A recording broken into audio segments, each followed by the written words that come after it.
ദൃഷ്ടിദോഷം അഥവാ ഏവിളൈ, ഈ പറയുന്ന സംഭവത്തെ പറ്റിയുള്ള വീഡിയോസ്, റീൽസൊക്കെ ഞാൻ കുറേ കണ്ടിട്ടുണ്ട്. പക്ഷേ ഈ പറഞ്ഞ കാര്യങ്ങളെല്ലാം നമ്മുടെ കണ്ണിന് നേരെ വരുമ്പോഴാണല്ലോ നമ്മൾ വിശ്വസിക്കുന്നത് കൂടുതൽ. കാറിൻ്റെ 1 ഇയർ വീഡിയോ ഞാൻ സെലിബ്രേറ്റ് ചെയ്യുന്നത് പോസ്റ്റ് ചെയ്തതിന് എന്താ തെറ്റ്, എന്താ കുഴപ്പം?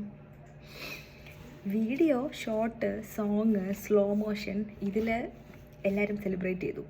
അതോടൊപ്പം തന്നെ നമ്മുടെ ഈവിൾ ഇല്ലേ, അത് നല്ല ഫുൾ HD ക്ലാരിറ്റിയിൽ ഇങ്ങനെ ഡൗൺലോഡായി കിട്ടി. പിറ്റേന്ന് രാവിലെ റീലൊക്കെ ഇട്ടിട്ട് പിറ്റേ ദിവസം രാവിലെ ഞാൻ വന്ന് കാർ എടുത്ത് നോക്കിയപ്പോൾ അതിൻ്റെ ഇടതുവശത്തെ വീല്, ലെഫ്റ്റ് സൈഡിലെ വീല് ആശം പഞ്ചറാണ്.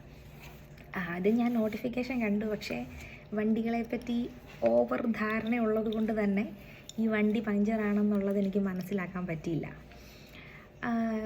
വീഡിയോ ഇട്ടത് കാറിനല്ലേ, പക്ഷെ പണി കിട്ടിയത് പാവൻ ടയറിനാണ് എന്ന് പറഞ്ഞ അവസ്ഥയായിപ്പോയി. അപ്പോൾ ഇനി റൂൾ ക്ലിയർ. കാറ് സെലിബ്രേറ്റ് ചെയ്യുമ്പോൾ നിങ്ങളുടെ സന്തോഷം, മെയിനായിട്ട് നിങ്ങൾ ഹാപ്പി ആയിട്ട് കീപ്പ് ചെയ്ത് നിങ്ങളുടെ സന്തോഷം നിങ്ങളെ ഷെയർ ചെയ്യുമ്പം നീല വട്ടത്തിനകത്ത് ഒരു കറുത്ത കുത്ത് ഇടാൻ ആരും മറക്കണ്ട.